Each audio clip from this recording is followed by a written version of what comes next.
material. You pour it out in the hand, and that's radioactive contamination. Is it radioactive? Yeah, it is. Very radioactive. Now, decontamination is nothing but scooping it back up and putting it into the bottle. I just now decontaminated my hand. No, I didn't do such a good job. Not good at all. Is it still radioactive? Yeah, that's called residual radioactivity. Now, under the decontamination rules of the government, when you decontaminate somebody like this that's that contaminated, and this is certainly a reportable incident under current DOE regulations, when you decontaminate him, it has to go down a controlled drain so that you don't disperse radioactivity. Do I qualify as a controlled drain?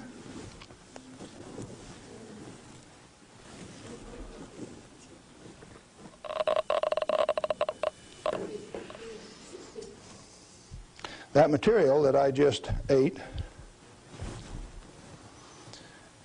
is not soluble in body fluids. Like it's been this.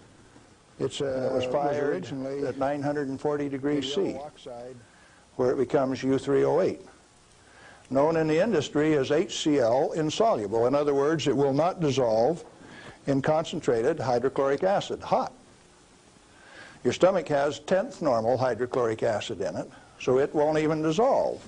The stuff is so fine that it has no texture to it. Doesn't even feel rough. So it's tasteless, odorless, has no texture. How is it supposed to hurt me? Because I've been eating this on lecture tour for 2 years, the state of Washington felt it necessary to confiscate my uranium samples so that I would be safe. Dr. Fulton from the Hanford Environmental Health Foundation called up and he says, "Hey, I heard one of your guys OD'd on uranium today, Galen."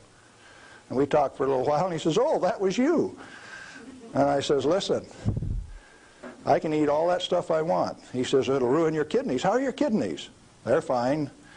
"Well, you should have been chelated within 4 hours. And I mean, you guys are going to follow me around the country and give me chelating agents every 4 hours after I eat it on lecture tour?" He says, "We'll give you any medical assistance that you need, Galen. We don't want anything to happen to you." I said, "Did that include turning out the federal SWAT team 4 days ago to get me?" Where are these guys coming from? Well, here's a piece of metal. Density of 19, 19.0. If you know your chemistry and physics, you know that there are only two metals that have that density: plutonium and uranium. Radioactive, pyrophoric, density of 19. Outside of a laboratory, most of you can't tell me whether this is uranium, plutonium, or a mixture of the two. Now, I said that it's heavy, and it is. Let's see if it's radioactive. Yeah, it is. Pyrophoric, what does that mean? Pyro, fire. Black on the end. The spark that just came off there is pyro, fire, burn. If it's plutonium, I just contaminated this area of Arizona in excess of the EPA's limit for 1 square mile of surface.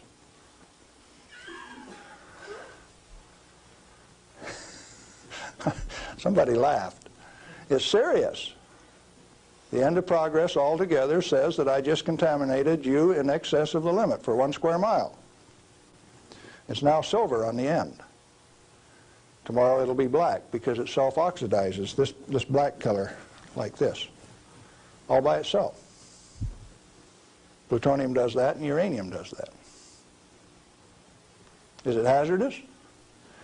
Yeah, it is, because they take depleted uranium metal and make it into 50 caliber bullets, fire them from shoulder-held weapons. In 1976, they obsoleted tank warfare with these things because it only takes one dog face with one weapon to knock out a 65-ton tank. It'll go through 3 inches of armor plate, and when it comes out the other side, it's that white hot spark that we just made. And the 5 men in that tank are dead because it'll burn all of the oxygen out of the air and burn their flesh. 1976, the obsoleted tank warfare, and you never even knew that.